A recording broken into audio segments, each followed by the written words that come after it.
Hello everyone, welcome to my channel. Please subscribe and keep watching more details.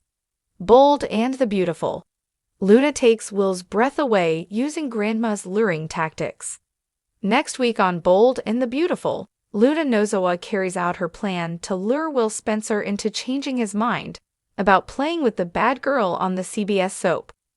The pardoned murderer and her grandmother, Sheila Carter, conjured up a plan for Luna to infiltrate Forrester Creations in disguise.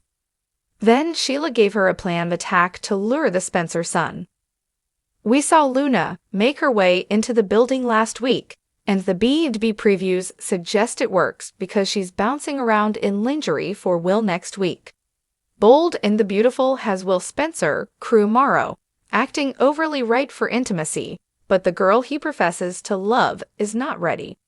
Electra Forrester, Linnea Grace, acts kiddish around Will and backs off when he makes even the slightest advance. Luna Nozawa, Lisa Yamada, happened to witness Electra as she shut down Will when he became desperate for some intimate time with his girlfriend.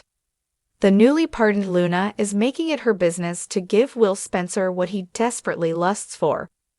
So, with a little help from Grandma, she is on her way. That disguise that he came up with on Bold and Beautiful makes Luna Nozawa stick out like a sore thumb. But despite the very fake-looking mustache, she got into the building with a pizza in hand. Bold and the Beautiful is getting a lot of use out of Brooke Logan's Catherine Kelly Lang bedroom fashion line these days. It has turned into an ambush room for the soap's characters. The lingerie is still warm from Brooke Logan wearing it, waiting for Ridge Forrester, Thorsten Kaye, to enter the room.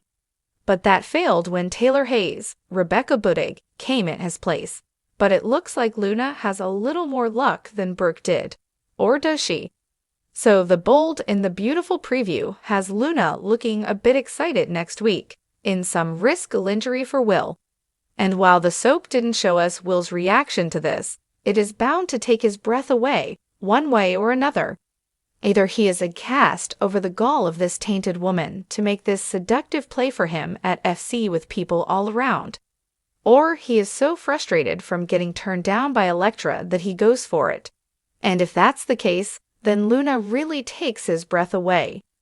But this is B&B, where drama spins, so maybe Luna gets abruptly stopped by a third party who enters the room. Sheila Carter gave her newfound granddaughter, Luna, several pointers last week on Bold and the Beautiful. Luna Nozawa was worried because Will kept shutting her down, and she needed to find a way to reel him in. But her nine-toed grandmother told her what to do. She suggested the part of Will Spencer's anatomy to go after. The B&B preview suggests that Luna did just that. So, as Luna bounces around in lingerie, attempting to entice Will into that bad girl fun she promised him, someone likely stops her. So someone at FC likely enters the room, bringing her private lingerie showing to a screeching halt. But who might that be? Katie Logan, Heather Tom, would be the most feasible person to bust up Luna's plan. She would put a stop to it, especially if Luna has her son's undivided attention. Will Spencer's mother would not hold back. Katie would become livid over a scene like this.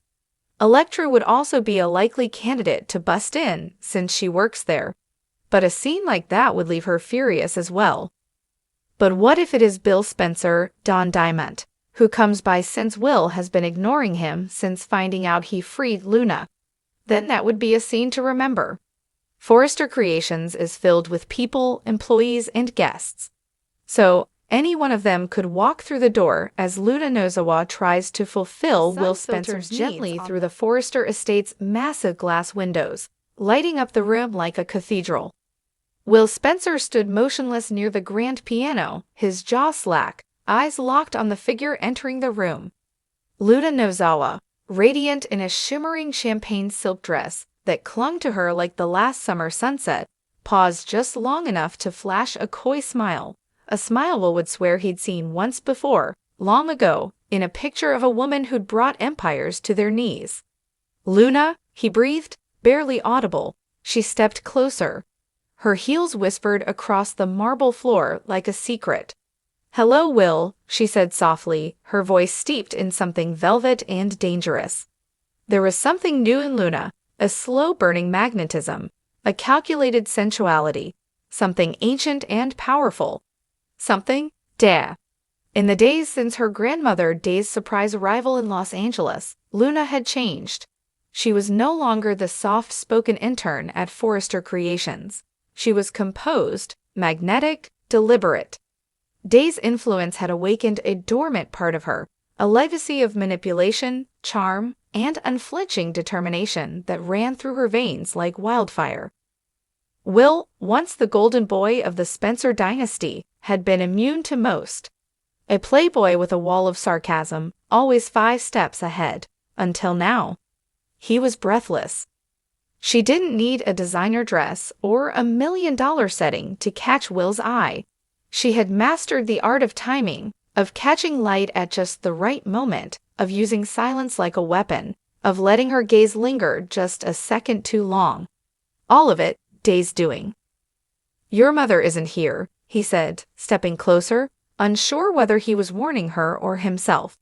"I'm not here for her." Her lips curved like a secret she wasn't planning to tell. "I'm here for you." It wasn't a lie, but it wasn't the whole truth either. Flashback, 3 weeks ago. Luna sat cross-legged on a tatami mat in her grandmother's Kyoto garden, the scent of jasmine heavy in the air. Day, regal and unreadable in her crimson kimono, sipped green tea like she was commanding armies. "Do you know why you've always felt overlooked?" Day asked. Luna looked up. "Because I'm too quiet? Because I don't push?" Day smiled like a lioness. "No, because you haven't pulled." She placed an antique photo on the table. A woman with a haunting smile, red lips and fire in her eyes. Your great-grandmother, she never chased. Men followed her like tides to the moon. That is our gift, but it must be trained. Luna leaned in, captivated. Your world is filled with powerful men. But power, Da whispered, is just ego in disguise. And ego is very easy to touch. Back in Luna put Day's teachings to work. Will, with his $1 million grin and platinum credit card swagger, was just the beginning. But oh, what a beginning! She'd caught his attention not with words, but with presence. She let rumors swirl. Was she dating a Forrester cousin? Was she secretly involved in the Paris division rebranding? She never denied anything. Mystery was her perfume. And now, with Will standing a breath away, fumbling for control, she saw it. The crack. The vulnerability behind his clever comebacks. He wasn't just intrigued. He was fascinated. Off balance.